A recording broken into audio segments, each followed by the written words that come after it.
अस्सलामुअलैकुम रहमतुल्लाहि वबरकातुह। तो हम स्टार्ट करते हैं। आऊज़ु बिल्लाहि मिनश शैतानिर रजीम, बिस्मिल्लाहिर रहमानिर रहीम। तो आज हमने जो शेड्यूल बनाया था वो आई होप आप सब ने स्क्रीनशॉट ले लिया होगा, लिख लिया होगा। वीडियो में देखो, ज़रूरी नहीं कि आपको सब दिखे या समझ में आए। कल की भी वीडियो जो मैंने पूरी अपलोड करी, क्योंकि मुझे देखिए मैं सीख रही हूँ, मैंने स्टैंड भी अभी मंगाया है। ज़रूरत जैसे जैसे पड़ रही है मुझे लग रहा है तो मैं आगे से आगे इम्प्रोवाइज़ कर रही हूँ। पर मैं वीडियो बनाने की क्वालिटी और इसी पे ध्यान दूंगी तो ये काम नहीं होगा। तो मेरे लिए ये काम ज़्यादा ज़रूरी है, इसीलिए मैं शॉर्टकट में आपको सारे स्क्रीनशॉट दे रही हूँ ताकि आप वो प्रिंट आउट निकाल लें अगर नहीं लिख सकते हैं तो, और या फिर लिख लें या स्क्रीनशॉट भी ले सकते हैं। तो आपके लिए सब काम आसान है, आप मोबाइल में सेव कर सकते हैं। ठीक है। तो जब भी मैं ये वीडियो आप सुने मेरा, तो सामने आपके पास मेरा ये होना चाहिए पेज, तब आपको ज़्यादा से समझ में आएगा। ठीक है। तो हम स्टार्ट करते हैं। औज़ुबिल्लाहि मिनश शैतानिर रजीम, बिस्मिल्लाहिर रहमानिर रहीम। जैसे कि मैंने पहले अभी बताया कि रमज़ान का सेकंड रोज़ा डे 5 है। आज की तस्बीह है, फर्स्ट अशरे की दुआ तो पढ़नी है, रब्बिक फिर वरहम व अंता खैरुर रहीमीन, रब्बिक फिर वरहम व अंता खैरुर मिनर रहीमीन। ठीक है। तो ये पढ़ते रहना है। ठीक है। फिर फर्स्ट कलमा ला इलाहा इल्लल्लाह मुहम्मदुर रसूलुल्लाह, थर्ड कलमा सुबहानल्लाह वल्हम्दुलिल्लाह वला इलाहा इल्लल्लाह वल्लाहु अकबर वला हौला वला कुव्वता इल्ला बिल्लाहिल अलील अज़ीम। पूरा भी पढ़ सकते हैं या अकबर तक भी पढ़ सकते हैं, क्योंकि अपन ला हौला वला कुव्वता की एक तस्बीह पढ़ रहे हैं यहाँ पर। ठीक है ना। तो इसीलिए आप पूरा भी पढ़ सकते हैं या ये भी पढ़, और पूरा पढ़े तो फिर ला हौला वला कुव्वता की तस्बीह छोड़ दें, क्योंकि 100 बार ये इसके साथ हो जाएगी। तो पूरा ही पढ़ लीजिए, है ना। हाँ, तो ये बेटर रहेगा। फिर फोर कलमा ला इलाहा इल्लल्लाहु वहदहु ला शरीका लहु व अशहदु अन्ना मुहम्मदन अब्दुहु व रसूलुहु, ला इलाहा इल्लल्लाहु वहदहु ला शरीका लहु लहुल मुल्कु व लहुल हम्दु व हुवा अला कुल्ली शैइन कदीर। फिर हस्बुनल्लाहु निअमल वकील, इसकी एक तस्बीह, और ला इलाहा इल्ला अंता सुब्हानका इन्नी कुन्तु मिनज़ ज़ालिमीन। अच्छा, इसमें भी यही मैंने जैसे बताया था कि इस्तग़फ़ार, और ये रहमत का है। पहला अशरा हमारा रहमत का होता है, इसलिए हम रहमत मांग रहे हैं अल्लाह ताला से। ठीक है ना। तो ये भी बता दूँ, पहला अशरा रहमत का होता है। तो ये हो गया। ठीक है। अब फिर अच्छे काम में आज का काम मैं आपको दे रही हूँ।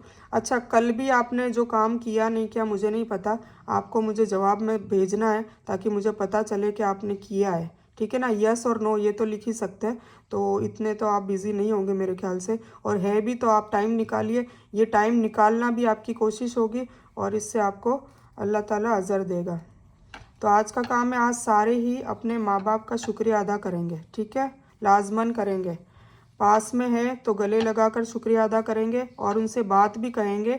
वो पूछेंगे भाई क्यों गले लग रहे हो, क्योंकि रोज़ की तो आपकी आदत होगी नहीं, और होगी तो बहुत ही माशाल्लाह अच्छी बात है। तो अगर नहीं है तो फिर आप वो पूछेंगे भाई क्यों गले, आज क्या हुआ। तो फिर आपको क्या कहना है कि मुझे आपने पैदा किया और मेरा पालन पोषण किया, मतलब परवरदिगार जैसे सभी को पालता है वैसे माँ बाप बच्चे को पालता है ना। तो वो हमारा पालनहार दुनिया में है। ठीक है ना। तो माँ बाप ने पैदा भी किया, परवरिश भी की, हमें पढ़ाई भी करवाई, एजुकेशन भी दिया।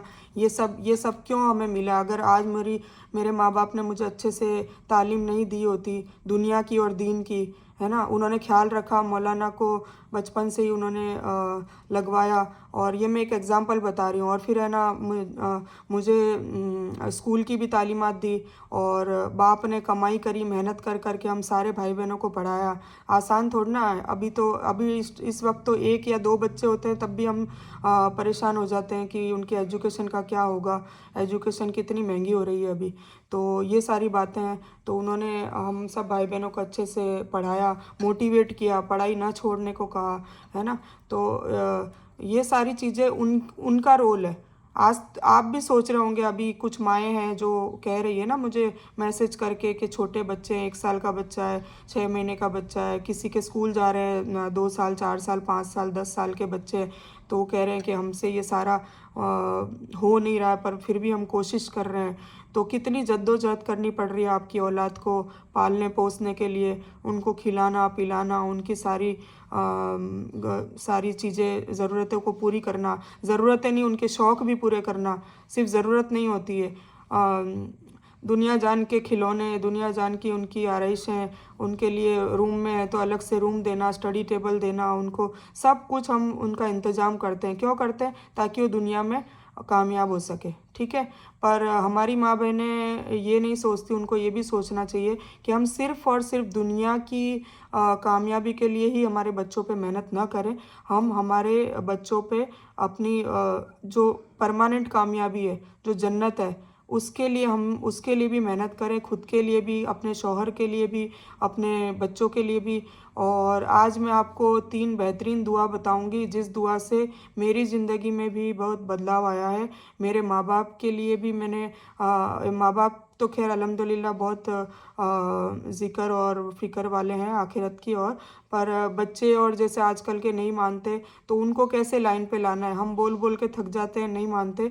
तो अल्हम्दुलिल्लाह एक दुआ बताऊंगी, उस दुआ में आपके शौहर और आपके बच्चे दोनों, मतलब दोनों का वो अपने आप लाइन पे आ जाएंगे इंशाल्लाह। वो बहुत तगड़ी दुआ है, तो वो दुआ आप हर नमाज के बाद अगर मांगेंगे तो इंशाल्लाह आपकी है ना वो ये काम भी आपका हो जाएगा कि धीरे धीरे, क्योंकि दिल फेरने वाला अल्लाह है, 2 उंगलियों के बीच में अल्लाह का नूर है। तो धीरे धीरे आपका बच्चा और आपके शौहर अगर इसमें नहीं है, दीनी माहौल में नहीं है, तो वो भी इंशाल्लाह अपने आप आने लग जाएंगे, ठीक है। और कुछ उसमें आपका भी रोल होगा। आप दिन भर एक प्रैक्टिकल लाइफ जिएंगे, जैसे बुकानी बांध के आप रहेंगे, तो आपकी बच्ची भी सर पे ओढ़ना सीखेगी। अगर आप ही पैंट शर्ट में या कैपरी में या ऐसे वाहियात कपड़े पहन के घूमेंगे घर में, आप ये सोचेंगे कि चलो घर में कोई है नहीं, पर घर में देखो जिन्नात भी होते हैं, सब कुछ होते हैं। तो प्लीज़ मेरी रिक्वेस्ट है कि थोड़ा सा इस्लाम के हिसाब से, जैसे जैसे अपन आगे पढ़ेंगे आपको खुद को नॉलेज हो जाएगा कि हम कितनी गलतियां करते हैं। फिर हम परेशान होते हैं, तब हम अल्लाह को नौज़ुबिल्ला बोलते हैं कि मैं ही दिखी, उसको तो आपने इतनी आरइशें दे रखी है, उसके तो सारे मामला ठीक है, उसके तो बच्चे भी अच्छी एजुकेशन में जा रहे हैं, उसको तो बड़ा बंगला भी दे रखा है। मतलब फिर लोगों के जो लोग खुश होते हैं, जो लोग अच्छे, उनको अल्लाह ने नेमतें दे रखी होती, तो फिर उस पर हसद और जलन और कीना और तकब्बुर और ये सब चीज़ें फिर स्टार्ट हो जाती है। तो हम वो मामलात इंशाल्लाह ठीक करेंगे हमारे, फिर हमारे बाद हमारे शौहर और बच्चों के। अगर फिर घर ठीक हो गया तो फिर पड़ोसी, फिर ख़ानदान, ये सब काम चालू रखना है ना। कल वल असर पड़ी थी ना। और हाँ, आज का मेरा एक टास्क है, मैं भूल जाऊंगी। कल भी मैं रोज़ाना टास्क का सोचती हूँ कि दूँ, मैं लिखती नहीं हूँ, इसलिए मैं भी भूल जाती हूँ। तो आज का मुझे आपको टास्क देना है, वो भी मैं लिख लेती हूँ। क्या देना है चलो वो उसी वक्त सोचेंगे, बाकी टास्क ज़रूर दूंगी और उसका मुझे रिप्लाई आपको देना है, ठीक है, 24 घंटे में कभी भी। तो आज का अच्छा काम हम क्या करेंगे कि आज सारे ही अपने माँ बाप का शुक्रिया अदा करेंगे। और ये सब स्टोरी इसलिए सुनाई कि आप खुद अभी अपने बच्चों के लिए कर रहे हैं, तो आपको एहसास तो होगा, मुझे बताने की ज़रूरत नहीं है, ठीक है। और अगर नहीं भी किया है उन्होंने कोई काम, चलो कुछ के माँ बाप ऐसे होंगे कि कर्जे में डाल दिया, या होता है कुछ गलतियों से ये वो, और दीनी माहौल में नहीं है ये, तो भी अल्लाह ने बार बार कुरान पाक का जब तर्जुमा पढ़ेंगे, अल्लाह और उसके रसूल के बाद, वत्युल्लाह वत्युर रसूल, मेरी इताअत करो, रसूल सल्लल्लाहु अलैहि वसल्लम की इताअत करो। उसके बाद माँ बाप माँ बाप माँ बाप माँ बाप माँ बाप में माँ का नाम 3 बार एक हदीस में हुजूर पाक सल्लल्लाहु अलैहि वसल्लम ने सहाबा को कहा था। सहाबा रज़ियल्लाहु ताला अन्हु ने कहा कि नबी आपके बाद, मतलब अल्लाह और आपके बाद, है ना। सहाबाओं का तो ये था ना कि वो अपने जानो जिगर और अपने जान माल, अपनी औलाद, अपने सभी चीज़ों से ज़्यादा हुजूर सल्लल्लाहु अलैहि वसल्लम को प्यार करते थे और उन्हीं की मानते थे, ठीक है ना। तो जो दीन लाए थे जो उनके ज़माने में। तो एक सहाबा ने पूछा कि या हुजूर पाक सल्लल्लाहु अलैहि वसल्लम, ऐसा मतलब आप और आपके बाद दुनिया में सबसे ज़्यादा किसको हमें मतलब किसका ध्यान रखना है, किसका हमें किसकी तवज्जो देनी है, किससे मोहब्बत करनी है, ताकि हमारी जन्नत आसान हो जाए मिलनी और जहन्नम की आग से हमारी निजात हो। तो हुजूर पाक सल्लल्लाहु अलैहि वसल्लम ने कहा माँ। फिर उन्होंने सवाल किया कि उसके बाद, होता है ना कि चलो माँ समझ में आ गया, अब उसके बाद, तो उन्होंने सेकंड टाइम क्या कहा, माँ। तो फिर वो उनके दिमाग में आया कि शायद हुजूर पाक सल्लल्लाहु अलैहि वसल्लम ने सुना नहीं, तो फिर से उन्होंने कहा कि उसके बाद, तो फिर भी हुजूर पाक सल्लल्लाहु अलैहि वसल्लम ने क्या कहा, माँ। 3 बार क्या नाम लिया, माँ माँ और माँ। फिर उन्होंने क्लेरिफाई किया कि ए नबी रसूलुल्लाह सल्लल्लाहु अलैहि वसल्लम, मैं माँ के बाद कह रहा हूँ कि माँ के बाद किसका दर्जा है हमारी ज़िंदगी में। तो फिर कहा बाप, मतलब माँ के पैरों के नीचे जन्नत है और बाप जन्नत का दरवाज़ा है। सोचिए, ये सिर्फ खाली एक टैग नहीं दे दिया अल्लाह ताला ने। ये हकीकत में अगर हम इनको खुश रखेंगे तो ही जन्नत का दरवाज़ा खुलेगा, और अगर ये नाराज़ है तो जन्नत का दरवाज़ा बंद हो जाएगा। इसको सोचने वाली बात है। सारी इबादतें फेल हो जाएगी अगर ये नाराज़ है बाप, तो जन्नत का दरवाज़ा बंद हो जाएगा। जब दरवाज़ा ही नहीं खुलेगा तो हम जन्नत में एंटर कैसे करेंगे, ठीक है ना। और माँ के तो माँ के तो कदमों के नीचे जन्नत है, ठीक है। तो माँ का तो कितना, और दोनों का, माँ और बाप को उफ तक न कहो। क्या लिखा है कुरान पाक में, उफ तक न कहो। दिल आज़ारी के तो बहुत दूर की बात है, इशारों में भी वो नाराज़ नहीं होने चाहिए। कभी कोई ऐसा बैठने का तरीका उनको समझ नहीं आया तो, या कोई ऐसा अदब से समझ में नहीं आया और नाराज़ हो गए। इसीलिए ये चीज़ तो आपको रोज़ाना करनी है, रोज़ाना माफ़ी भी मांगनी है। और रोज़ाना ना कर सको तो आप चलते फिरते या और हाँ, माँ बाप जिनके गुजर गए हैं और ज़िंदा भी है तो एक बेहतरीन दुआ है जो मैं खुद पढ़ती हूँ, तो वो भी मैं आज आपको बताऊँगी इंशाल्लाह। वो तो मैंने आपको कहा ना कि माँ बाप और बीवी बच्चे, ये दुआ आज मैं आपको लिखवाती हूँ। एक तो माँ बाप के लिए ये पढ़नी है आपको हर नमाज के बाद, ठीक है। उसका तर्जुमा भी हम समझेंगे।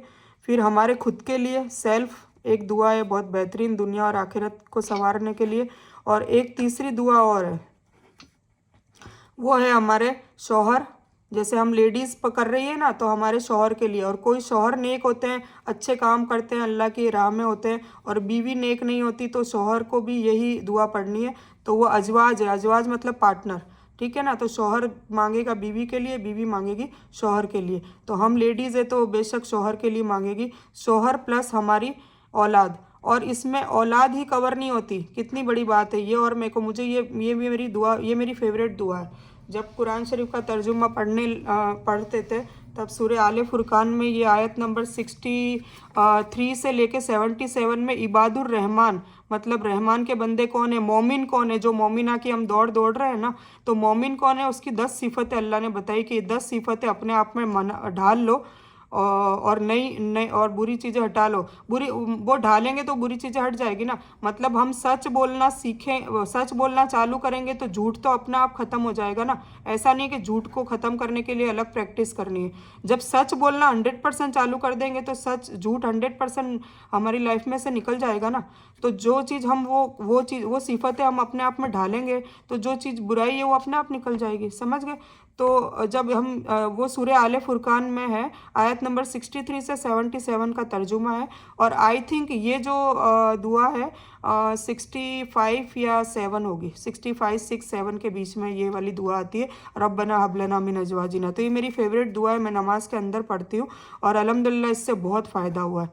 मतलब पहले है ना ऐसा, ये दुआ पढ़ने से पहले बहुत डेली, क्योंकि जब हम दीन में आते तो हमें सबसे ज़्यादा फ़िक्र किसकी होती है, जब हमें पता चलता है कि जहन्नम की आग है, कब्र का अजाब है, तो सबसे ज़्यादा जैसे एक हम घर के अंदर है, आग लग गई या भूकंप आ गया, तो हम हमारे छोटे बच्चे को, छोटा बच्चा होता है गोद में, उसको पता नहीं होता, तो उसको बचाने के लिए हम भागते हैं। हम अपनी जान को छोड़ देते हैं पर उसको लेके फिर हम भागते हैं, है ना। तो जब हम दुनिया में बचा रहे तो आखिरत में तो बचाना है ना, जहन्नम की आग और कब्र के अजाब से।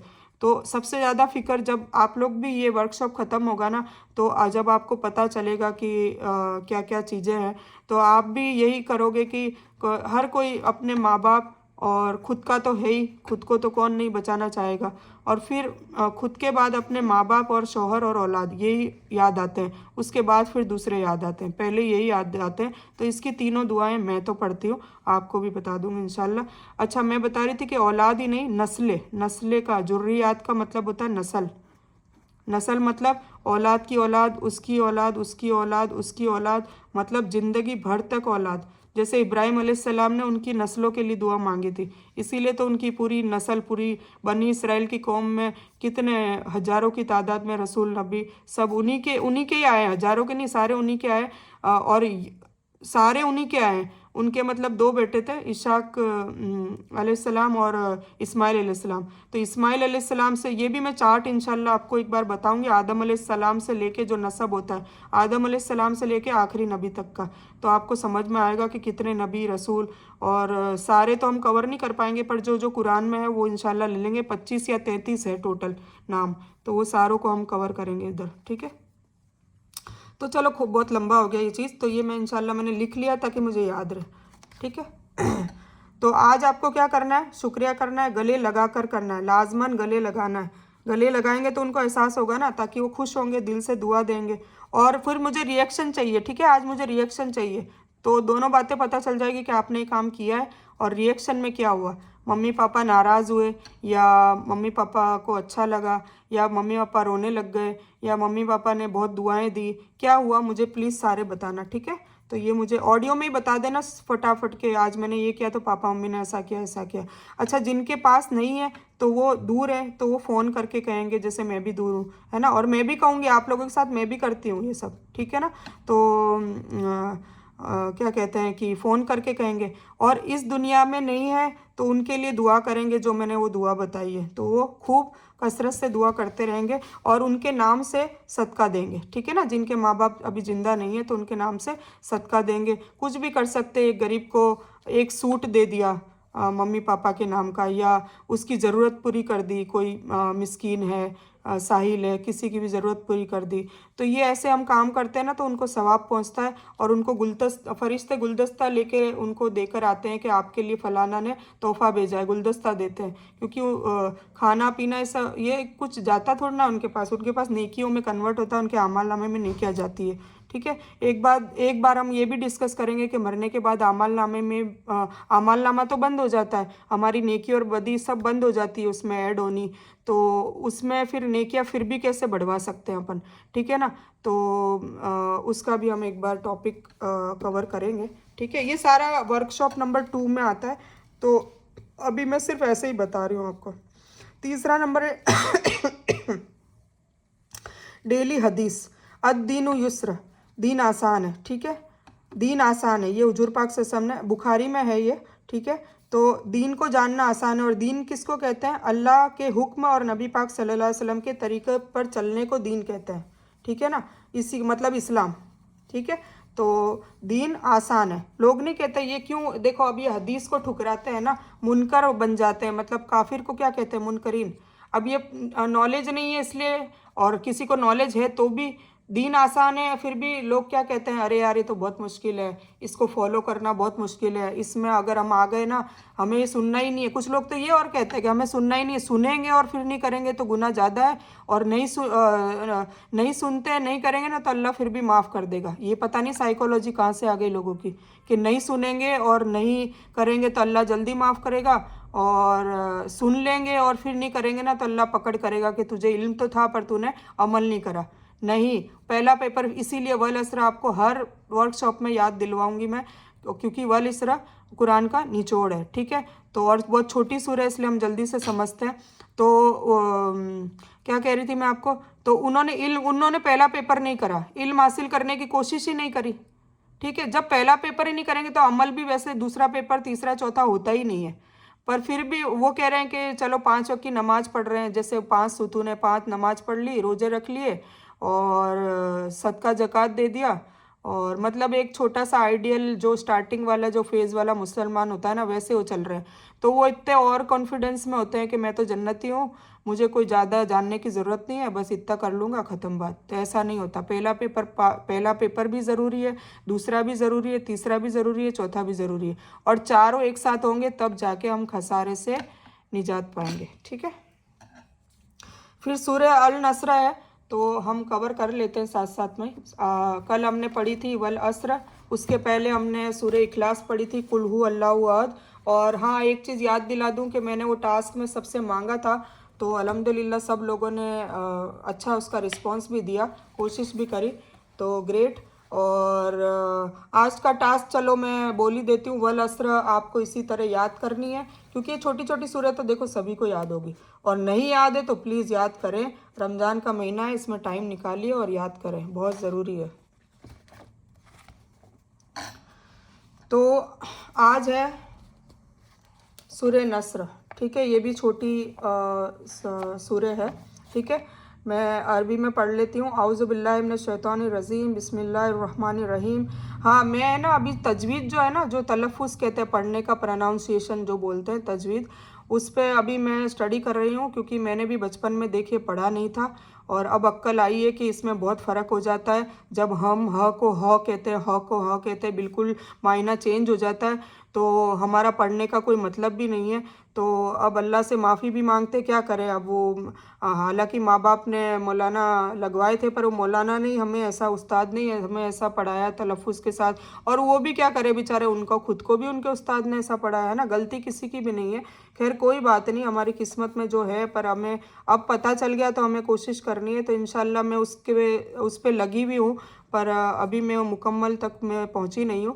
तो मैं जब अरबी पढ़ूंगी तो आपको शायद कोई ऐसा भी होगा इसमें जिसका मखरज अच्छा है, क्योंकि आजकल के जो बच्चे वो मखरज के साथ ही पढ़ रहे हैं। अल्हम्दुलिल्लाह मेरा बेटा है, उसका बहुत ही अच्छा मखरज है, बहुत ही अच्छा उसका तलफ़ुज़ है, और उसका माशाल्लाह क्या कहते हैं, आवाज़ भी उसकी अच्छी है। तो जो किरात करता है ना वो बहुत अच्छी लगती है।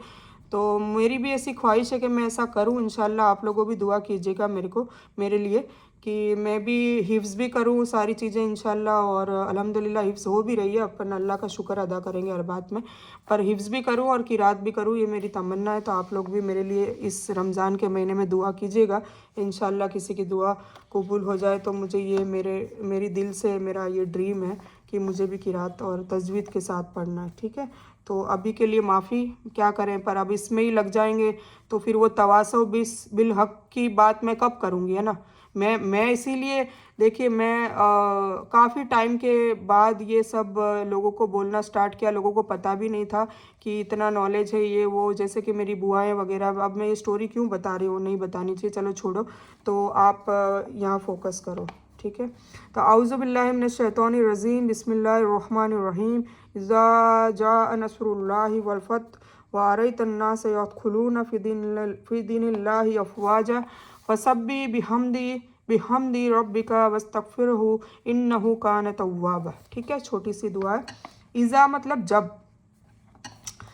जा मतलब आ जाए, ठीक है। नसरुल्लाह अल्लाह की मदद, नसर किसको बोलते हैं, मदद को, और नसरुल्लाह अल्लाह की मदद, ठीक है। वलफत मतलब जीत, कामयाबी मिलना, ठीक है। तो इसका टोटल तर्जुमा पढ़ते हैं। तारुफ पहले करा दूँ कि हज़रत अब्दुल्ला बिन अब्बास रजी अल्लाह अन्हु से रिवायत है कि यह कुरान मजीद की आखिरी सूरत है। मुस्लिम नसई में ये आया है, ठीक है। मुस्लिम और नसई दोनों ये हदीस के नाम है, मुस्लिम शरीफ और इब्न निसाई।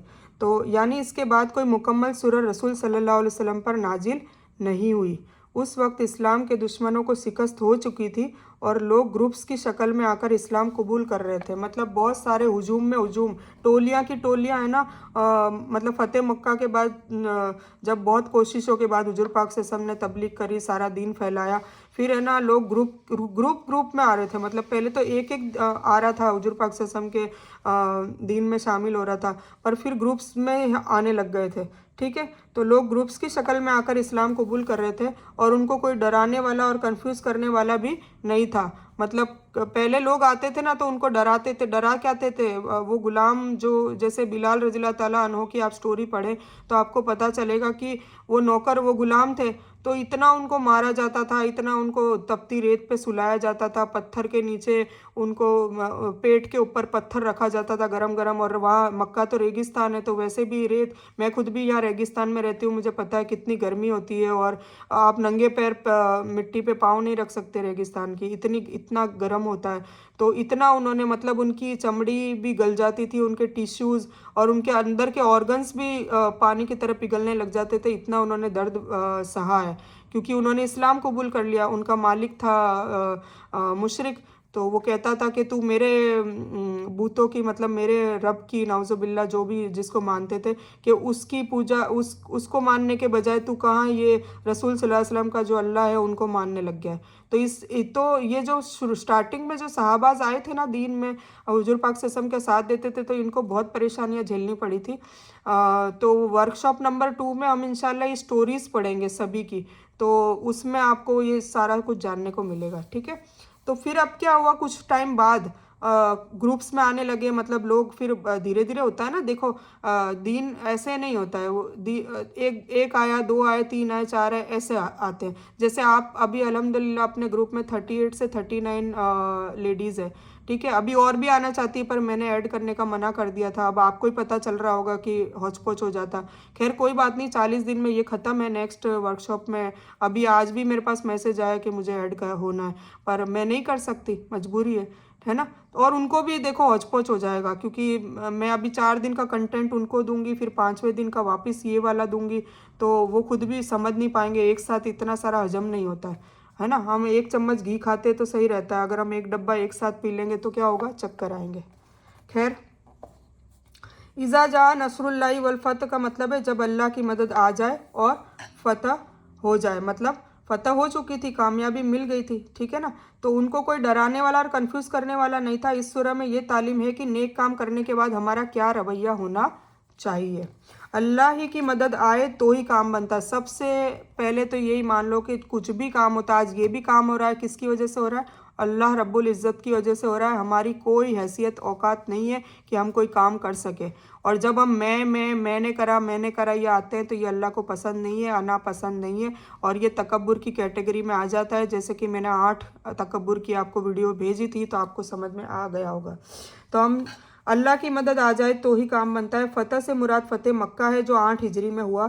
नबी सल्लल्लाहु अलैहि वसल्लम ने अपनी ज़िंदगी लगा दी, तब 23 साल के बाद ये आयत नाजिल हुई, ठीक है ना। 23 साल में पूरा कुरान नाजिल हुआ और 23 साल की मेहनत सोचे। हमारे रसूल और नबियों ने बहुत मेहनत की है। नूह अलैहिस्सलाम ने 850 से 900 तकरीबन दावत का काम किया है। सोचिए 850 किसको कहते हैं, है ना। यूसुफ अलैहिस्सलाम, याकूब अलैहिस्सलाम, आदम अलैहिस्सलाम, सब ने अपना अपना काम किया है, ठीक है। और हुजूर पाक से सब ने 23 साल में ये कुरान पूरा नाजिल हो गया था। और फिर मेहनत स्टार्ट की, मेहनत चालू कर दी थी पहली आयत से ही। हर काम में हमको अगर अल्लाह की मदद चाहिए तो हमको भी अल्लाह के दीन के लिए अपना वक्त, पैसा, सलाहियत लगानी चाहिए। सोचिए आज इस हफ्ता इस मुकाम पर क्या कर सकता हूँ, ठीक है ना। तो आप भी स्टार्ट करिए आज ही से, क्योंकि एक आयत भी आ जाए तो आपको करना ज़रूरी है। ऐसा नहीं कि मैं पूरा इल्म हासिल कर लूँ फिर मैं जैसे कि देखो मैं अपना एग्जांपल आज बता चुकी हूँ ना कि मेरा ये तलफ़ुज़ ये सही नहीं था अरबी का, इसीलिए दावत का काम मैं बहुत स्लो करती तो थी अल्हम्दुलिल्लाह, पर जो ज़ोर शोर से करना चाहिए ना, जितनी सलाहियत मुझे दी है अल्लाह ताला ने, जितना टैलेंट दिया है, जितना इल्म दिया है, जितना मेरा कम्युनिकेशन स्किल्स दिया, उस हिसाब से मैंने कोशिश नहीं करी, है ना। तो क्यों, क्योंकि मैं ना थोड़ा सा शर्माती थी कि मान लो उस स्थिति में और एक बार मुझे तनकीद भी करी थी मैंने, जैसे आपको कहा ना कि जब हम दीन में आते हैं तो कोई ना कोई शैतानी वसवसा किसी न किसी के रूप में ही आता है। तो जब इज्तिमा चल रहा था और जब दुआ हो गई उसके बाद एक लेडी मुझे टोंट कर गई कि आपको अरबी का तलफ़ुज़ तो सही आता नहीं, और सबके सामने उन्होंने मेरी बेइज्जती कर दी। बहुत लेडीज़ थी, 50 से 60 लेडीज़ होगी, और अल्हम्दुलिल्लाह बहुत अच्छा गया था, सभी को बहुत अच्छे से समझ में आया और दुआ भी बहुत माशाल्लाह हुई। पर वो एक लेडी की तनकीद से फिर वो बाद में इज्तिमा खलल बलल हो गया, क्योंकि लोग बुरी बात को पहले फॉलो करते हैं ना, तो धीरे धीरे कुछ लेडीज़ आना बंद हो गई, ऐसा सब हुआ था। तो फिर उससे भी मुझे थोड़ा लगा कि नहीं, पहले मुझे इस पे वर्क करना चाहिए। अब ये वर्क मेरा ख़त्म ही नहीं हो रहा, क्योंकि मेरी ज़ुबान जो है बचपन से जो मैं पढ़ती हूँ तो उसमें ये जो मेन तो तजवीद में बहुत टाइम लगता है सीखने में। अल्लाह आसान करे और इंशाल्लाह हो जाता है, कोशिश करेंगे तो हो जाएगा। फिर वारतन्नासा यदखुलूना फी दीनिल्लाहि अफवाजा, और आप देखें, है ना, आ रहे था तो आप देखें, वह मतलब और, ठीक है ना। वह जब भी आएगा ना, बीच में जब वह आएगा तो वो और है। आप धीरे धीरे ना अरबी भी सीखते जाएं, ठीक है ना। ये दिख रहा है कि नहीं दिख रहा मुझे नहीं पता। तो आप धीरे धीरे अरबी भी सीखते जाएं कि वह जब पहले आएगा, सबसे पहले, जैसे वल अस्र है ना, तो वो कसम होती है, वो वह है मतलब कसम। और जब बीच में वह आ रहा है ना, वाव आ रहा है, इसका मतलब और। जैसे ये देखो वह और, ठीक है, और ये वह और, ठीक है। और आ रहा था मतलब देखना, तो वह आ रहा था नासा, नास मतलब हम लोग, इंसान। यदखुलूना मतलब दाखिल होना, दुखुल, ठीक है ना, तो दाखिल होना। और यखरुजू जब आए ना वर्ड, मतलब वो बाहर निकलता है, एग्जिट। खुरुज, खरज मतलब खुरुज मतलब बाहर आना, दुखुल मतलब अंदर आना, ठीक है। यदखुलूना फी दीनिल्लाहि अफवाजा, फी मतलब मैं, दीन मतलब दीन हमारा जो मज़हब है, और अल्लाह, ठीक है। फी दीनिल्लाहि अफवाजा, फौज दर फौज मतलब ग्रुप्स बाय ग्रुप्स में एंटर हो रहे हैं। तो क्या है, और आप देखें कि लोग दाखिल हो रहे हैं अल्लाह के दीन में फौज दर फौज। दीन के दो मानी है, बदला और ज़िंदगी गुजारने का तरीका या सिस्टम, जैसे दीन इस्लाम। फतह व नुसरत का क्या नतीजा बताया गया? लोगों की बर्बादी नहीं बल्कि उनका दीन में दाखिला। ठीक है,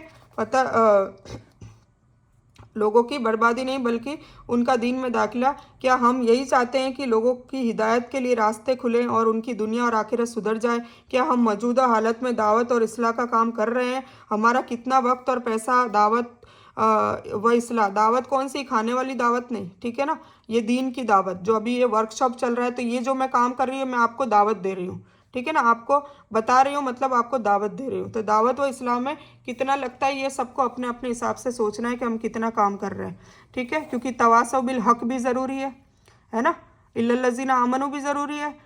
आप है ना वल असर तो दिलो दिमाग में बैठा लो, ठीक है ना, उस पर चल लिए ना, अमल भी कर लिया, समझ भी लिया, याद भी हो गया, इंशाल्लाह नैया पार है। फिर तस्बीह, फसब्बी भी हमदी रब्बी का वस्तक फिरो। अब देखिए जब भी है ना हमें ये तो हमें अमल ये अल्लाह, देखो हम ऐसे सीखते हैं, कुरान में ही आ गया ना कि जब भी हमें अल्लाह ताला नेमत देता है, कोई अच्छी न्यूज़ देता है, कुछ भी करता है ना, तो फटाक से अल्लाह के लिए 2 रकात या तो निफल शुक्राना पढ़ो, अल्लाह का शुक्र अदा करो, या मुंह से करो, या कोई अल्लाह का जिक्र कर लो, मतलब आप तस्बीह ज़रूरी है, ठीक है। तो आपको कुछ ना कुछ मतलब अल्लाह को मतलब ग्रेटिट्यूड पसंद है, जितना शुक्र करोगे इतना मिलेगा, ये मेरे से टिप ले लो, जितना शुक्र करोगे इतना अल्लाह से मिलेगा।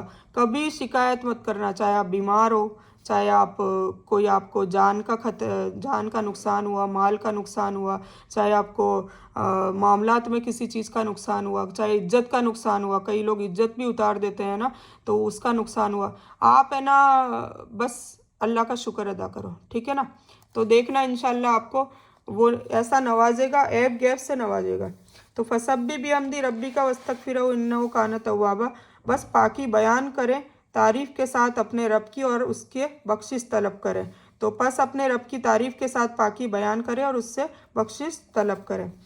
तो सुभान अल्लाह यानी अल्लाह पाक है, तमाम उयूब से पाक है, ठीक है ना, हर चीज़ से पाक है वो, मतलब सुभान अल्लाह का मतलब वो उसको कोई है ही नहीं, मतलब वो कोई नापाकी या नाउजुबिल्ला कोई कोई उसमें गलती या कोई कोताही या कोई उसमें कमी कुछ भी नहीं है, यानी उसमें कोई नुक्स नहीं, कमज़ोरी नहीं, उसको किसी की मदद की ज़रूरत नहीं, और वह किसी के दबाव में नहीं है, न उसका ना बेटा है ना वह किसी की औलाद है ना। हमने पढ़ा था ना कुल हु अल्लाहु अहद अल्लाहु समद लम यलिद वलम यूलद, तो ये लम यलिद वलम यूलद है, ठीक है ना, लम यलिद उसका ना बेटा है ना वह किसी की औलाद है, वह अकेला है, जात में, सिफात में, हुकूक में, इख्तियारात में।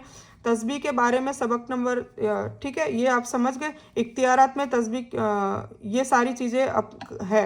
तो जब भी अभी मैंने बताया ना कि जब भी आपको कुछ मिले तो आपको शुक्रिया अदा करना है। हम अल्लाह के लिए सारी तारीफ़ें हैं, वह गफ़्फ़ार है, सत्तार है, रहमान है, रहीम है, अलीम है, खबीर है, आदिल है, समी है, कबीर है, खालिक है, जमील है, वगैरह सारी खूबियाँ उसके अंदर है। देखिए एक और बात बता दूँ, ये नाम आए तो मैंने कल आपको मेरी दुआ नहीं भेजकर और आपको ये दुआ भेजी थी, अल्लाह के 99 नाम। मैं आपको रमज़ान में इंशाल्लाह ऐसी ऐसी दुआएं आपको भेजूंगी, हो सकता है वो मेरी भी हो सकता है वो दूसरों की भी हो, जिससे मुझे फ़ायदा मिला है। तो अल्लाह के नाम से दुआ मांगने से भी फ़ायदा होता है। हालांकि ये दुआएं मैंने ये जो वीडियो से ही मैंने लिखी थी, और एक टाइम था कुछ टाइम पहले मैंने वहाँ पर अहमदाबाद में इस्तीमा भी किया था, हमारी सारी बुआएं वगैरह सब थी, तो मैंने उनको ये ज़ेरोक्स भी दी थी, आई थिंक उन लोगों के पास होगी, पर मेरे पास वो बुक है ना मिसप्लेस हो गई है, मिल नहीं रही है, वरना ये दुआ मैं कल मैं खुद पढ़ के सुनाती, पर फिर नहीं मिली तो फिर मुझे वो वीडियो भेजना पड़ा। तो हमें अल्लाह के नामों से भी मांगने से बहुत जल्दी दुआएं कबूल होती, क्योंकि अल्लाह को खुद की सिफत के नाम खुद को पसंद है, उसी ने रखे हैं ना अपने लिए, सत्तार का, रहमान का, रहीम का, तो उनके नामों का वास्ता भी देना, अल्लाह को जो प्यारी चीज़ है ना उसका वास्ता भी दे सकते हैं, तेरी कुरान का वास्ता, तू तू जिससे मोहब्बत करता है उसका वास्ता, तू अगर मैं तो क्या दुआ मांगती हूँ मैं बताऊँ, और मेरी वो वाली दुआ कभी रद्द नहीं होती अल्हम्दुलिल्लाह, मैंने देखा है कभी रद्द नहीं हुई है। मैं ये दुआ मांगती हूँ कि या अल्लाह पैदाइश से लेके अभी तक कोई भी एक नेकी तो हमने करी होती ना, एक नेकी अगर तुझे पसंद आ गई है, मेरी अदा पसंद आ गई है, तुझे मेरी कोई क्वालिटी पसंद आ गई है, तो तुझे उस चीज़ का वास्ता मैं देती हूँ, आज मेरी ये दुआ कबूल कर ले, अल्हम्दुलिल्लाह दुआ कबूल होती है। तो कहने का मतलब है सत्तार है, रहमान है, रहीम है, अलीम है, तो ये सारी खूबियाँ उसके अंदर है, उसके सिफाती नाम इसलिए कि उसमें से सिफ्त है, वो चीज़ें है, ठीक। ठीक है ना। और अल्लाह के लिए सारा शुक्र है, और उसी ने हमको ज़िंदगी दी है, रास्ता बताया, और नेक काम करने की तौफीक भी वही देता है और उसी ने दी है, अल्हम्दुलिल्लाह। अगर अल्लाह से शिकायत, सुबहान अल्लाह की नफ़ी हो तो सच्ची तारीफ व शुक्र हो ही नहीं सकता, ठीक है ना। अल्लाह से बात बात पे शिकायत, अभी मैंने कहा ना शिकायत तो करनी ही नहीं है, क्योंकि जो भी करता है, हम क्या सोचते हैं कि हमारी दुआ अभी कबूल, जैसे वही गाड़ी का एग्जांपल बताया था मैंने, याद हो तो, गाड़ी नहीं मिली, घर नहीं मिली, या दुनिया की चीज़ कोई नहीं मिली, या माल की चीज़ नहीं है, या कोई इज्जत की चीज़ नहीं है, या कोई रिश्ता अपने बच्चों का नहीं हुआ, या मेरा खुद का किसी से रिश्ता नहीं हुआ, तो हम क्या करते हैं, हम शिकायत पे आ जाते हैं। और शिकायत पे आना ही, जैसे कि मैंने अभी बताया था ना आपको, सच और झूठ का आपको बताया था ना, कि सच करेंगे तो झूठ नहीं होगा, झूठ करेंगे तो सच नहीं होगा। ये दोनों चीज़ें एक ही दिल में, एक ही दिमाग में, एक ही ज़ुबान में नहीं रह सकती, ठीक है। इसी तरह अगर हम शिकायत कर रहे हैं तो हम सुभान अल्लाह की नफ़ी कर रहे हैं, मतलब सुभान अल्लाह बोल ही नहीं रहे, हम तारीफ़ नहीं कर रहे अल्लाह की, सही से शुक्र अदा नहीं कर रहे हैं, ठीक है। इसीलिए अक्सर सुभान अल्लाह के बाद अल्हम्दुलिल्लाह का जिक्र आता है। अपन पढ़ते हैं ना तस्बीह 100 बार, सुभान अल्लाह, अल्हम्दुलिल्लाह, अल्लाह अकबर, हर नमाज के बाद ये पढ़ी जाती है। इस्तगफार, ए अल्लाह अगर हमारे काम में कोई कोताही रह गई हो तो हमें बख्श दीजिए, आमीन, सभी बोलिए। हमारी तस्बीह और हमारी हम दोनों नाकिस है, मतलब हम दिल से नहीं कर रहे हैं, तो इस पर भी इस्तगफार होना चाहिए, ठीक है ना, क्योंकि पूरी प्योरली होनी चाहिए, साफ़ सुथरी होनी चाहिए, यूँ नहीं कि ठीक है कह दिया ज़ुबान से।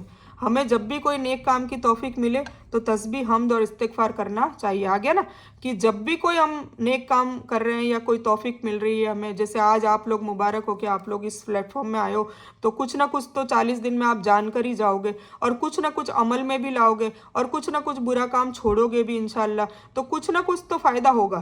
किसी को 50% होगा, किसी को 70, किसी को 80, जैसी नीयत, जैसी कोशिश, फिर जैसा अमल, सारी चीज़ें डिपेंड करती है, तो वो परसेंटाइल उसके हिसाब से उसके फिक्स होंगे, पर मिलेगा ज़रूर। ऐसा नहीं है कि 100% कोई फ़ायदा नहीं हुआ।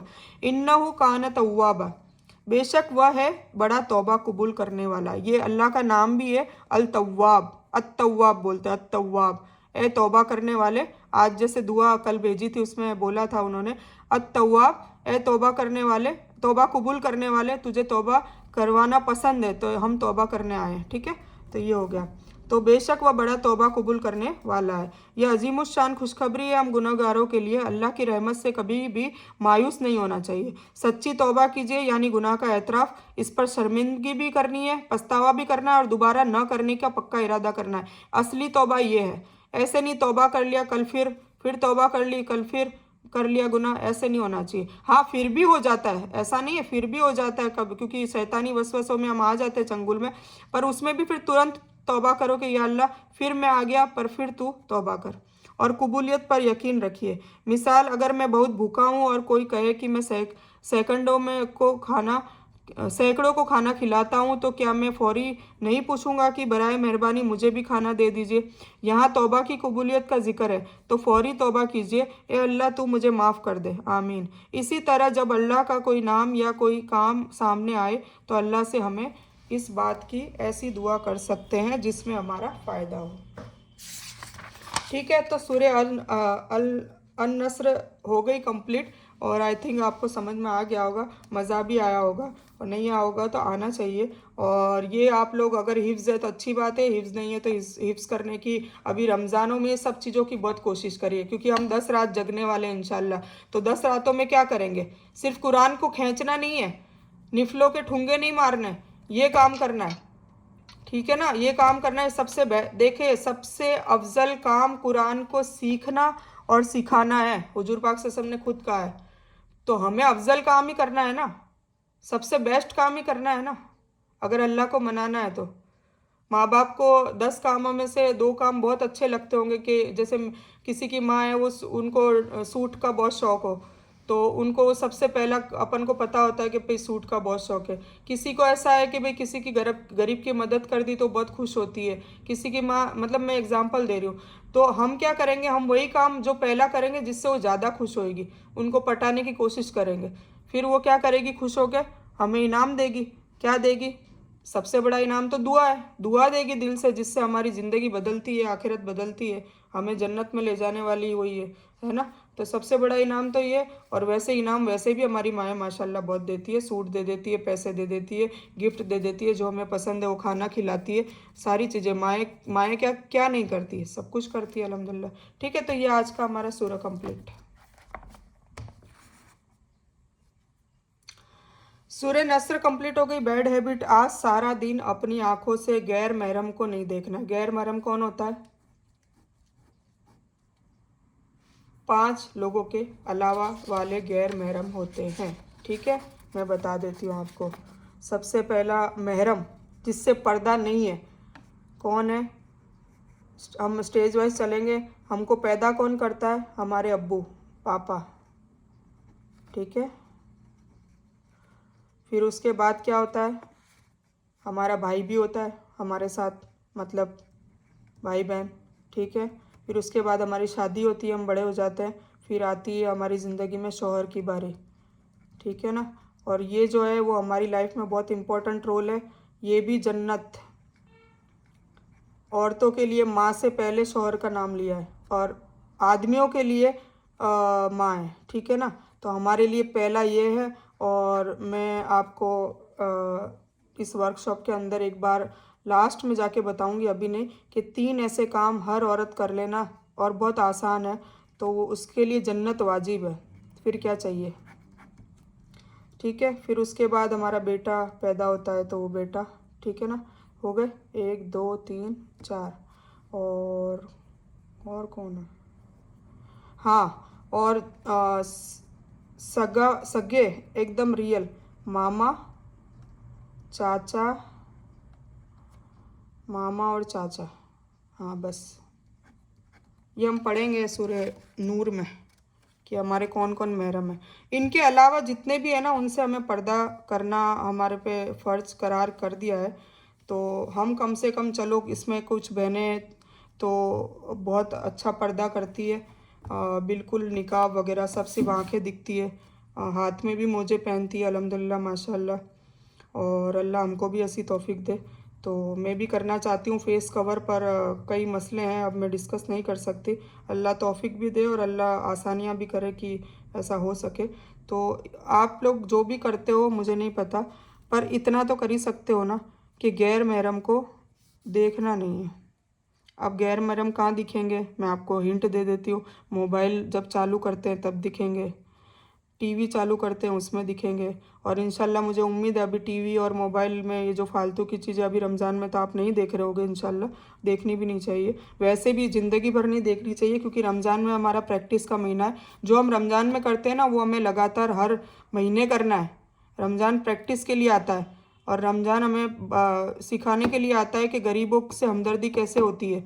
हम भूखे भी हैं, अभी हम काम भी कर रहे हैं, तो रात को थकते भी हैं, क्योंकि इबादतें भी बहुत करते हैं, हमें सोने को भी कम मिलता है। तो एक जो मज़दूर होता है ना, उसके लिए फिर हमदर्दी आएगी कि उस मज़दूर की तो बेचारे की लाइफ ही पूरी ऐसी होती है, इतनी मज़दूरी और पत्थर और ये सब उठा उठा के वो सब कुछ काम करता है, रात को थका आ रहता है, फिर खाने को भी पूरा उसके पास नहीं होता है। 2 रोटी प्याज से खा लेता है, या नमक पानी से खा लेता है, कभी कभार उसको सब्जी नसीब होती है।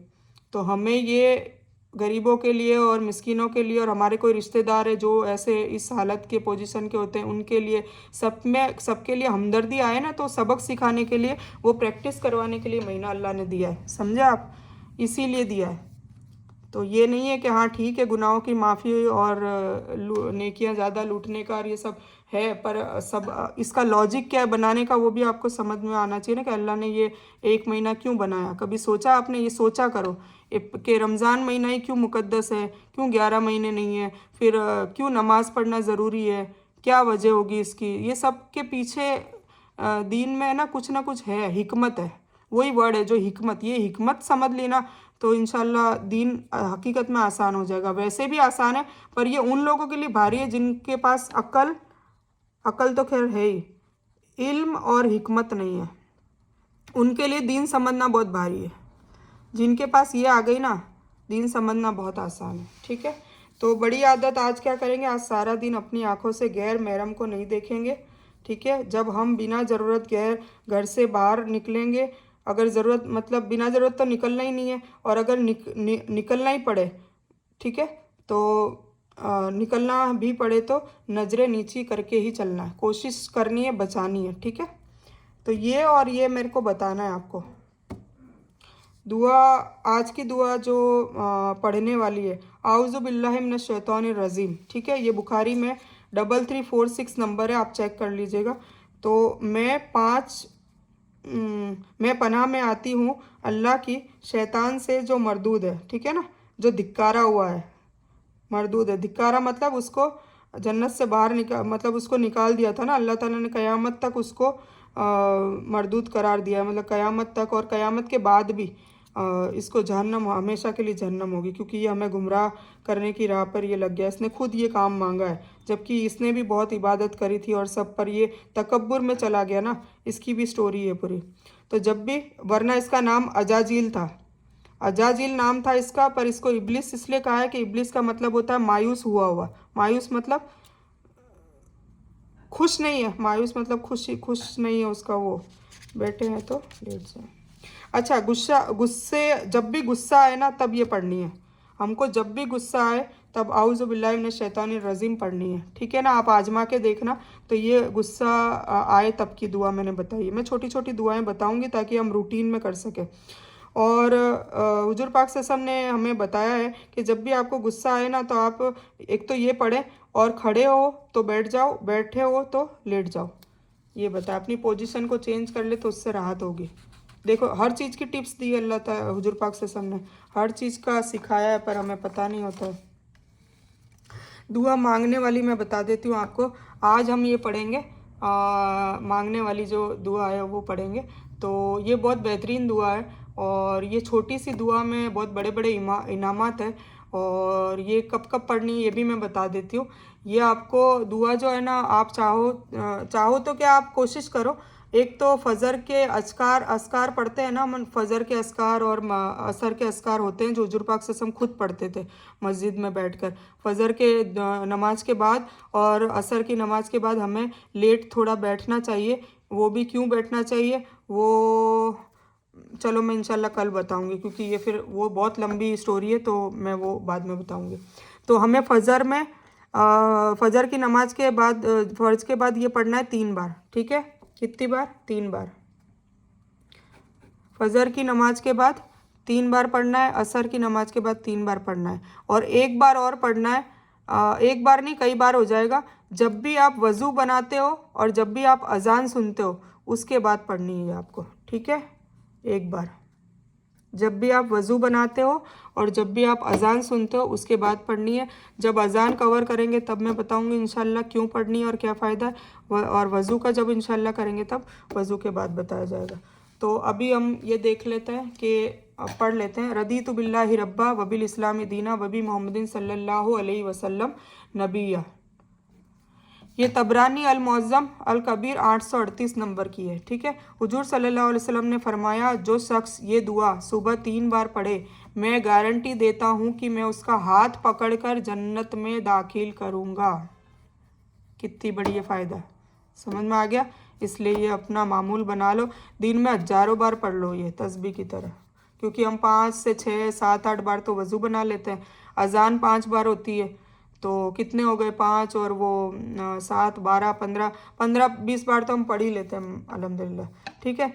तो एक तो ये इसका सबसे बड़ा इनाम है। और अबू साद को हुजूर सल्लल्लाहु अलैहि वसल्लम ने फरमाया कि जो बंदा अपने रब के होने से राज़ी है, इसका मतलब ये है, रदीतु बिल्लाहि रब्बा, मैं अपने रब के होने से राज़ी हुआ, मतलब अल्लाह मेरा रब है। मेरा रब कौन है? अल्लाह है, इसलिए मैं राज़ी हूँ, और कोई नहीं, अल्लाह के अलावा और कोई रब नहीं। रब मतलब पालनहार, तो उससे राज़ी हूँ। वबिल इस्लामी दीना, मेरा दीन इस्लाम है, उससे मैं राज़ी हूँ, ठीक है। मतलब यूँ नहीं कि यार क्यों मुसलमान में पैदा हो गए, उनमें हुए होते तो अच्छा होता। ये तौबा अस्तगफिरुल्लाह करें, कभी ऐसा कलाम अपने मुंह से ना निकालें। अपन को तो अल्लाह ने बहुत बड़ा शुक्रिया अदा करना चाहिए कि नॉन मुस्लिम से, वो जो मैंने सीढ़ियाँ बताई थी कि हम ऑलरेडी मुस्लिम हैं, तो कम से कम हम जन्नती तो है ना। जो नॉन मुस्लिम है उनको हमेशा की जहन्नम मिलेगी, और हम कम से कम जन्नत में तो जाएंगे। हाँ, ये है कि किसी का गुनाह और जो होगा तो जहन्नम में सज़ा काट कर जाना पड़ेगा, अगर अल्लाह को राज़ी नहीं करा मरते वक्त, तो ये भी हो सकता है। पर जाएंगे तो सही, जाएंगे तो सही। आखिरी मुसलमान भी जन्नत में जाएगा, जो लास्ट में होगा वो भी जन्नत में जाएगा। ठीक है, तो जन्नत का तो वादा है ही। ला इलाहा इल्लल्लाह मोहम्मद रसूलुल्लाह हमारा पासपोर्ट है, और वीज़ा फिर हमारा क्या है, हमारा जो भी अखलाक है, वीज़ा हमारा कुरान हदीस और हुजूर पाक सल्लल्लाहु अलैहि वसल्लम की सुन्नतों पे चलने का जो अमल है वो हमारा वीज़ा है। ठीक है ना। तो अबू साद को हुजूर सल्लल्लाहु अलैहि वसल्लम ने फरमाया कि जो बंदा अपने रब के होने से राज़ी है, अपने दीन इस्लाम के होने से राज़ी है, और अपने रसूल सल्लल्लाहु अलैहि वसल्लम का अपना नबी और रसूल होने से राज़ी है, वो जन्नत में ज़रूर जाएगा। ठीक है, और अगर वो एक काम और करता है तो उसके दर्जात, उसकी दर्जात मतलब जन्नत भी तो बहुत, जन्नत देखिए ये ऐसी है, यूँ है पिरामिड में। ठीक है, और जन्नत भी 7 है। कितनी है? 7 है।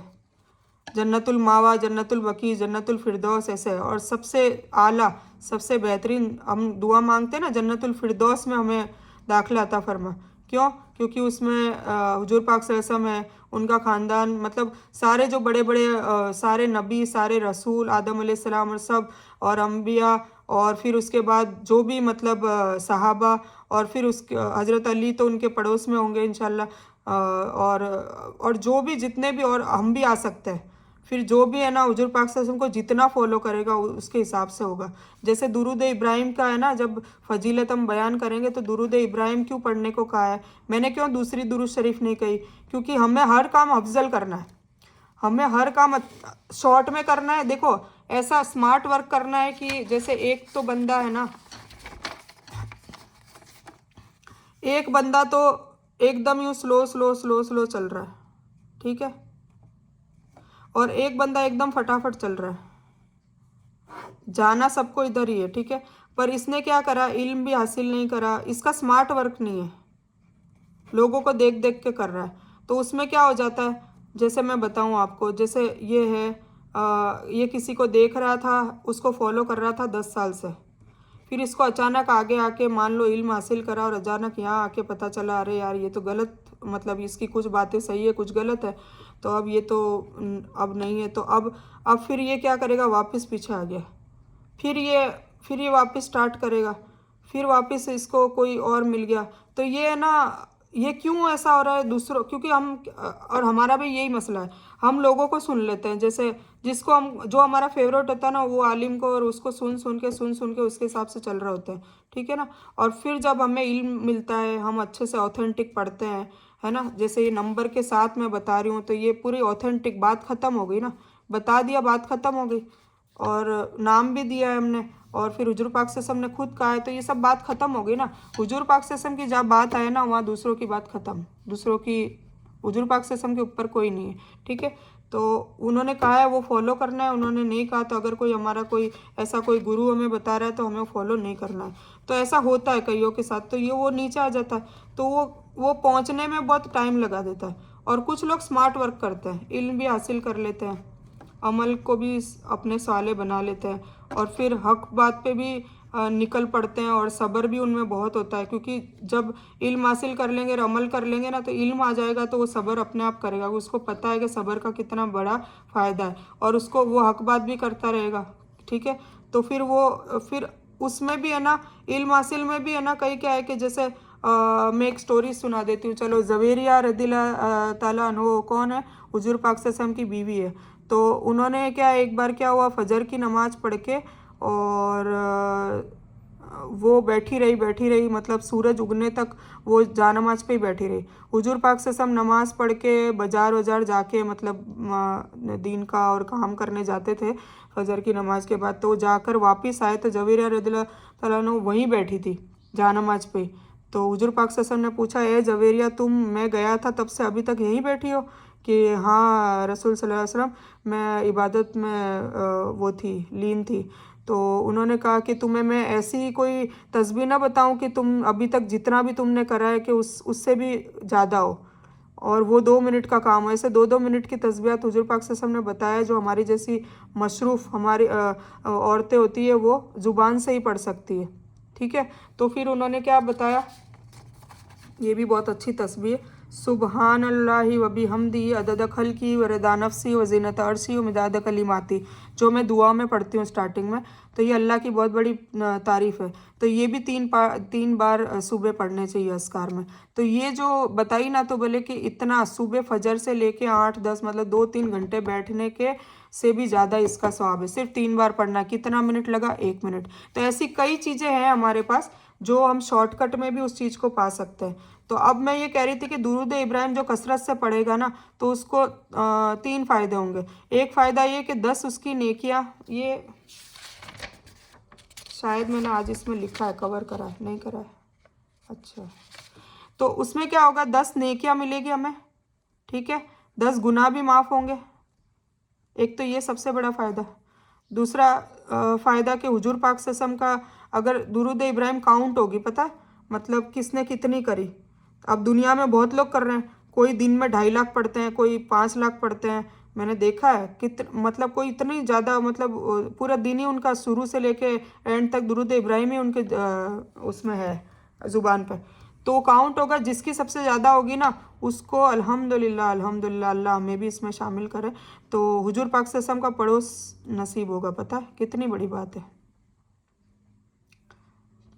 और तीसरा फ़ायदा है कि हमारे ज़िंदगी में सुकून आता है, इसीलिए मैंने तस्बीह में डाली है, ठीक है ना। मैंने ये तस्बीह में दुरूद इब्राहिम तो मैं डालती तो ये डाली है, तो ये तो आपको पढ़नी ही पढ़नी है। अब ये हो गया कवर। कहाँ आए थे हम?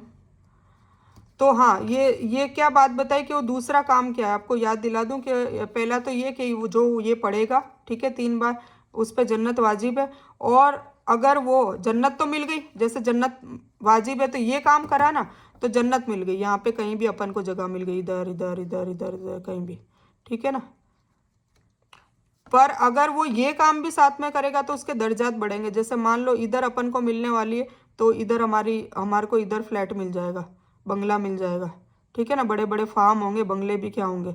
तो फिर मान लो हमको इधर हमारी कैटेगरी के हिसाब से अल्लाह ने यहाँ जगह दे रखी होगी, तो हम ये काम शुरू करेंगे तो हमारे को इधर मिल जाएगा। अगर इधर हमारी होगी तो हमारे को इधर मिल जाएगा। अगर इधर, समझ गए आप? तो आप अपनी मतलब पोजीशन बढ़ा रहे हो, आपको प्रमोशन मिल रहा है, ठीक है ना, प्रमोशन मिल रहा है। तो वो प्रमोशन क्या काम करेंगे तो मिलेगा? दर्जात बुलंद होंगे। अबू साद ने कहा ऐसा कौन सा काम है? वो कौन सा काम है या रसूलुल्लाह सल्लल्लाहु अलैहि वसल्लम? तो कहा कि अल्लाह के रास्ते में दीन, मतलब अल्लाह के दीन में बोल दो या अल्लाह के रास्ते में बोल दो, फैलाने की कोशिश करना।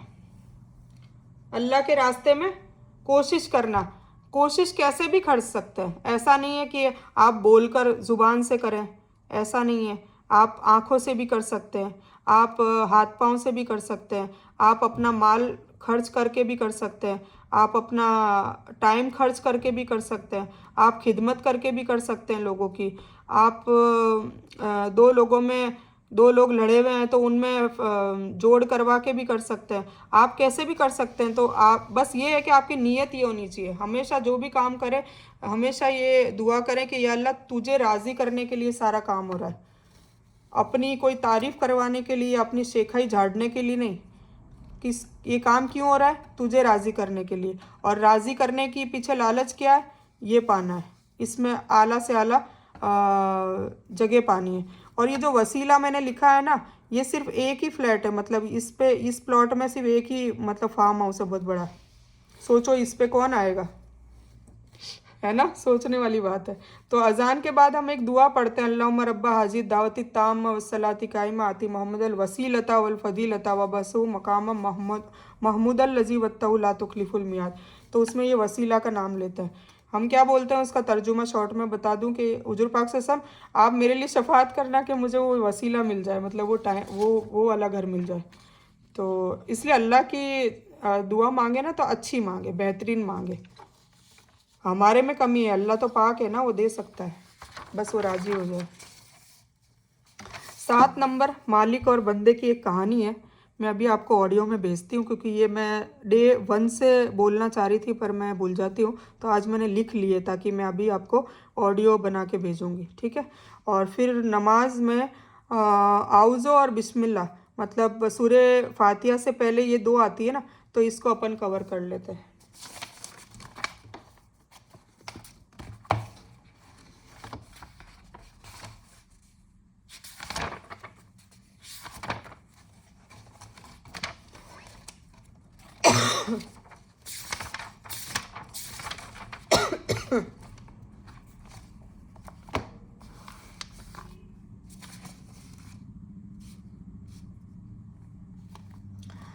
आऊज़ु बिल्लाहि मिनश शैतानिर रजीम।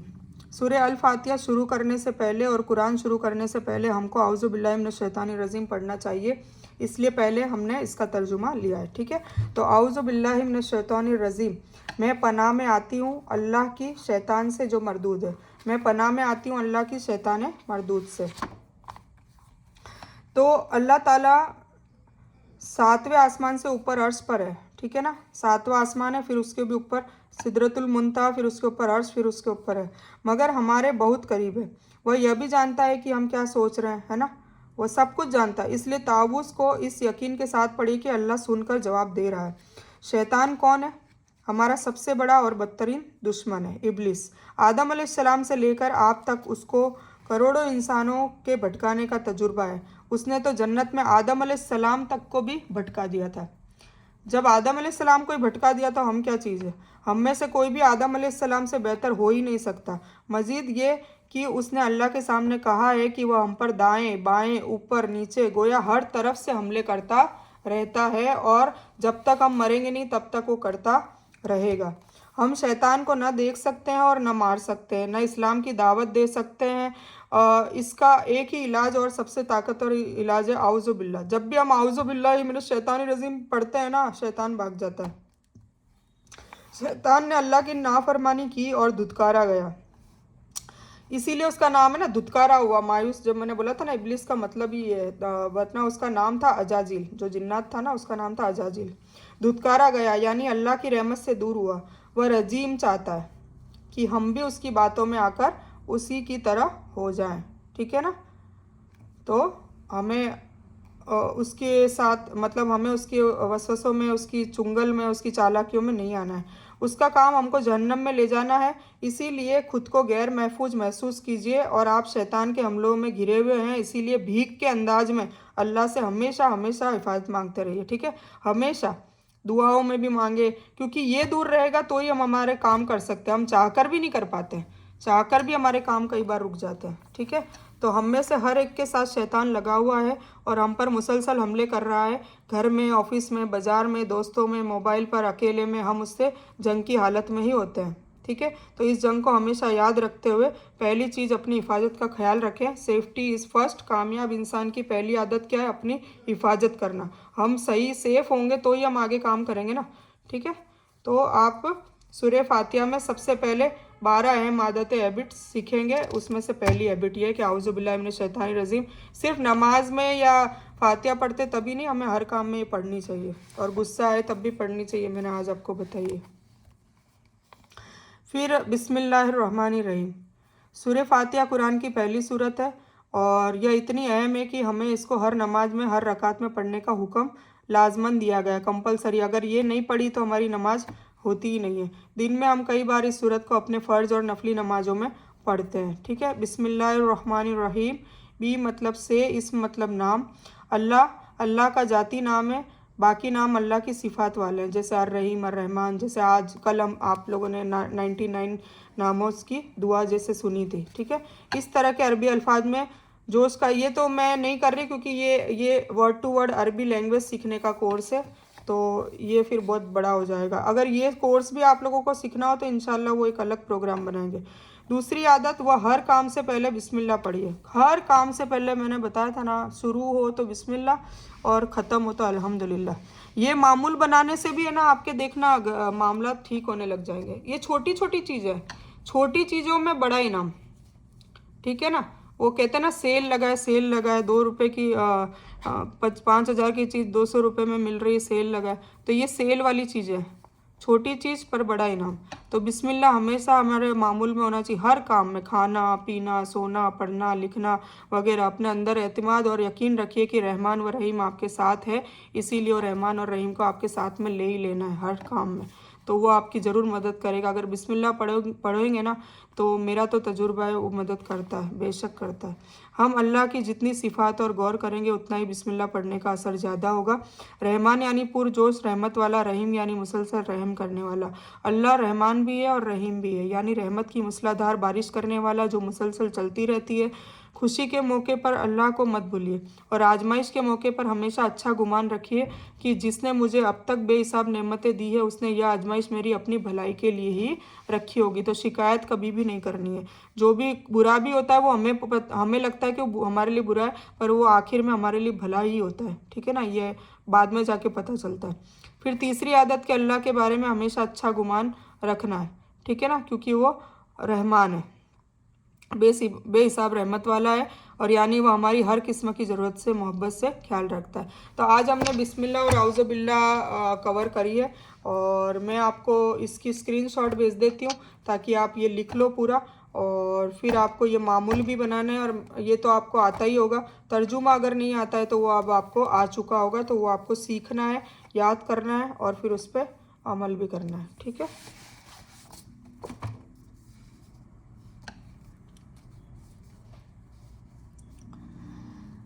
दुआ में ऑडियो या तो मैं मेरा भेज दूंगी, नहीं तो मैं किसी का वीडियो जो मतलब बेहतरीन, देखिए अभी तक का जो भी बेहतरीन कलेक्शन करा है मैंने और मुझसे फ़ायदा हुआ है, तो अल्लाह कहता है कि अगर आपको फ़ायदा पहुंचा है तो आप लोगों को फ़ायदा पहुंचाने की कोशिश करो, तो फिर आपको वाइस वर्सा और ज़्यादा फ़ायदा होगा, है ना। तो अल्हम्दुलिल्लाह मुझे ये सारी कलेक्शन वगैरह से बहुत फ़ायदे हुए हैं, तो वो फ़ायदे के हिसाब से ही मैं आपको वीडियो भेजूँगी। जैसे कि कल आपको 99 नेम्स की जो दुआ भेजी थी, हालांकि वो भी मैं ही पढ़ रही थी, पर मेरी वो बुक कहीं इधर उधर हो गई है तो फिर मुझे भेजनी पड़ी। अब हम ये डिस्कस कर रहे थे नमाज में फ़र्ज, वाजिब, सुन्नत, मौक़िदा, गैर मौक़िदा, जो ये मसला रहता है, तो ये चलो हम डिस्कस कर लेते हैं।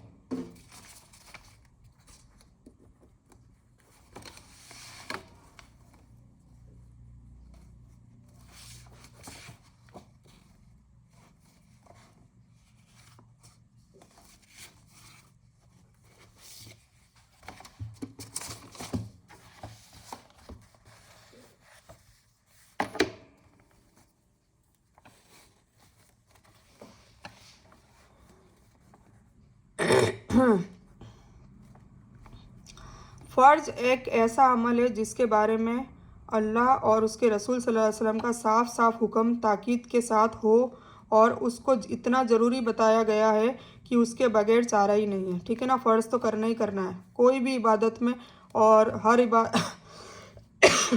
हमारे अहकाम में कुछ चीज़ें मतलब ये बता दिए लॉ कानून के फ़र्ज जो है, जो भी फ़र्ज़ है तो वो करनी है, ठीक है। जैसे 5 वक्त की नमाज फ़र्ज है, रमज़ान शरीफ के रोज़े 30 जो है वो फ़र्ज है, इसका इनकार करने वाला काफिर हो जाएगा, समझ गए ना आप। और इनकार मुंह से नहीं करा और कर नहीं रहा तो इनकार ही है ना, इनडायरेक्टली तो। और इस पर अमल न करने वाला फासिक हो जाता है, और जो सख्त अजाब का मुस्तहिक होता है। फासिक मतलब झूठा, ठीक है। तो वाजिब, फिर फ़र्ज़ समझ में आ गया आपको, फ़र्ज़ तो करना ही करना है, कोई चारा नहीं है हमारे पास। वाजिब ऐसा अमल है जिसके बारे में शरीयत यानी अल्लाह और उसके रसूल सल्लल्लाहु अलैहि वसल्लम का हुक्म फ़र्ज़ से कुछ कम दर्जे का तो है, जैसे नमाज वितर है, ईद व बकरीद की नमाजें हैं, ये वगैरह वगैरह। इसका इनकार करने वाला काफिर तो नहीं होता, लेकिन बिला उज़र छोड़ने वाला सख्त गुनहगार और अजाब का मुस्तहिक होता है। इसीलिए मैं आपको ना वो जो 12 रकातें सुन्नत मौक़िदा है ना वो बता दूंगी, तो वो तो आपको अदा करनी है, ठीक है ना। आप फ़र्ज अदा करें। फ़र्ज देखिए ऐसा है कि कभी ऐसा है ना कि बिल्कुल नमाज जा ही रही है, कहीं सफ़र में जाना है या किसी का इंतकाल हो गया, शादी हो गई, या कोई ऐसा मसला है कि अपने पास टाइम बिल्कुल ही नहीं है, तो फ़र्ज़ तो अदा करें ना। तो चार तो है ही, 4 मतलब 2 + 2, ये सुन्नत तो फ़र्ज ही समझिए आप, फ़र्ज में ही, क्योंकि इसकी बहुत अहमियत है फजर वाली। तो ये हो गई।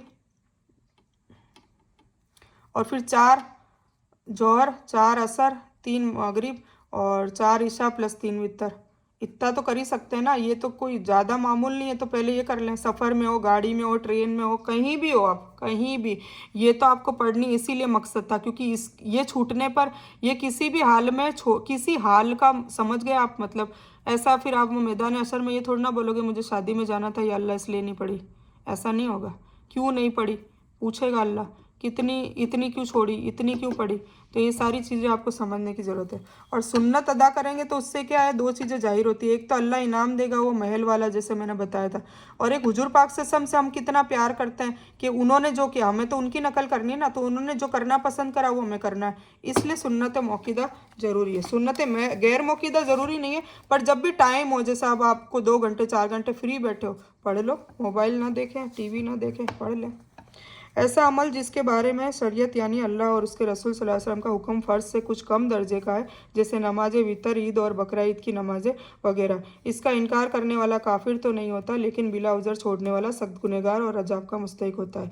सुन्नत मौक़िदा, सुन्नत मौक़िदा क्या मतलब कि जो अदा करे, ऐसा अमल जिसको रसूलुल्लाह सल्लल्लाहु अलैहि वसल्लम ने हमेशा किया हो या करने का हुक्म दिया हो, और बगैर उज़र के न छोड़ा हो। मतलब हुजूर पाक सल्लल्लाहु अलैहि वसल्लम ने भी कभी छोड़ा है, पर बिना वजह नहीं। जैसे कभी वो मैंने कहा ना कि बिजी हो तब छोड़ सकते हैं। जैसे उनको तो जंग भी करनी पड़ती थी, 23 साल में बहुत उन्होंने मुसीबतें उठाई है, तो छोड़ाओ। इसको कभी कभार छोड़ने से सज़ा नहीं होती, अलबत्ता अगर इसको छोड़ने की आदत बना ले तो वो गुनहगार होगा, ठीक है ना। इसलिए सुन्नत मौक़िदा और फ़र्ज आपको हमेशा का मामूल बना लो, और उस पर अजाब का भी खतरा हो जाता है कभी कभार। जैसा फजर की सुन्नतें वगैरह, फजर की सुन्नत बताया ना मैंने, फजर की सुन्नत तो छोड़नी ही नहीं है। सुन्नत गैर मौक़िदा मतलब ऐसा अमल जिसने आन हजरत सल्लल्लाहु अलैहि वसल्लम ने अक्सर किया हो और कभी बिला उज़र छोड़ भी दिया हो, जैसे असर से पहले की 4 सुन्नतें छोड़ते थे, ठीक है। नफल और मुस्तहब क्या है, ऐसा अमल जिसके करने में सवाब हो और न करने में कोई अजाब ना हो, जैसे इशराक की नमाज हो गई, चाश्त की नमाज हो गई, है ना, तो ये वो सारी नमाजें हैं। मुबान, ऐसा अमल जिसके करने में सवाब ना हो और न करने में गुनाह और अजाब ना हो, जैसा सैर व तफरी वगैरह। मतलब हम घूमने जाते ये करते तो उसका न तो हमें सवाब मिलता है कोई, और नहीं हमें गुनाह मिलता है, पर हम उसमें भी सवाब कमा सकते हैं, ये हमें सोचना है। सफ़र पे गए, किसी को दीन की बात कर ली, तबलीग कर दी, किसी को अच्छा काम कर दिया, किसी की हेल्प कर दी, किसी को पैसों की मदद कर दी, तो वो हमें फ़ायदा, उसमें सवाब मिल गया अपने आप। हराम, वो बुरा अमल जिससे सख्ती से मना किया गया हो, इसका मुनकिर काफिर होता है और इसका करने वाला फासिक और अजाब का मुस्तहिक होता है, जैसे झूठी गवाही देना, चुगली करना, चोरी करना, शराब पीना, सूद खाना, रिश्वत देना, जुआ वगैरह, ठीक है ना। ये मैं स्क्रीनशॉट आपको भेज दूंगी, ठीक है। फिर आते हैं मकरू, ये हम कल कवर करेंगे, बस ये आज का इतना ही, ठीक है। ये मैं आपको स्क्रीनशॉट भेज देती हूँ। तो ये हमारा हो गया आज का जो टास्क है ना, और दुआ मैं आपको बता देती हूँ।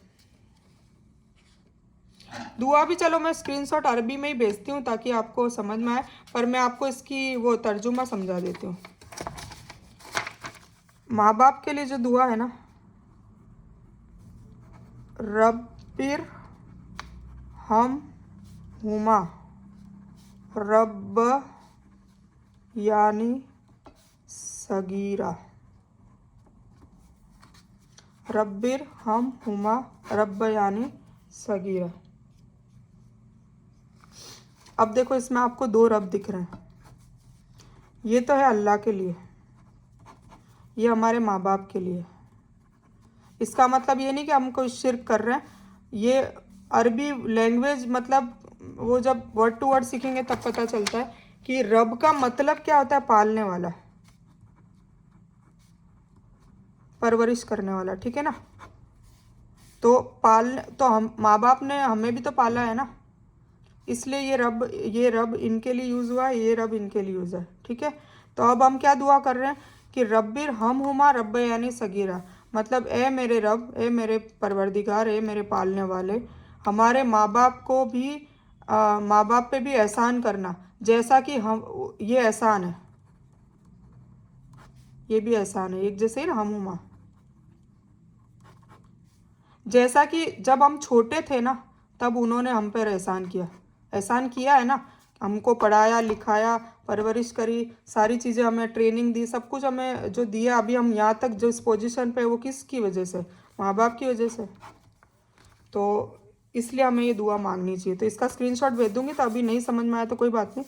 फिर सेकंड दुआ मैंने बताई थी हमारे खुद के लिए, तो वो मैंने आपको बताई थी, रब्बना आती ना फिर दुनिया, ये सबको आती होगी इसलिए मैं इसकी स्क्रीनशॉट भी भेज दूंगी, मैं पढ़ के बताती हूँ। रब्बना आती ना फिर दुनिया हसनतम वफिल आखिरती हसनतम वकिना अजाबन नार, मतलब या अल्लाह, ये मेरे रब, हमारी दुनिया में भी हुस्न अता फरमा, मतलब हमारी दुनिया जो हम जिस चीज़ के लिए वर्कशॉप में जुड़े हैं कि हमारी परेशानियां दूर हो, हमारी दुनिया में हुस्न हो, मतलब दुनिया इतनी अच्छी हो कि बस हमें सुकून ही सुकून हो, हर चीज़ हमारे हिसाब से हो रही हो, हमारे हिसाब से मतलब हम खुद ऐसे हो कि हम हमारे हिसाब में ढल चुके हो, हमें अच्छा ही लग रहा हो, हमें कोई गम ना हो, कोई डिप्रेशन ना हो, एंजाइटी ना हो, कोई डर ना हो, तो ये सारी चीज़ों का मतलब होता है हुस्न। तो हमारी दुनिया में भी हुस्न अता फरमा, हमारी आखिरत में भी हुस्न अता फरमा, फिर हमें मरने के बाद भी डर ना हो, हमने ऐसी कोशिशें करी हो, ऐसे काम करे हो, तो इंशाल्लाह फिर अल्लाह से गुमान भी अच्छा ही रखना चाहिए, कोशिशें करती रहनी चाहिए, पर ओवर कॉन्फिडेंस भी नहीं होना है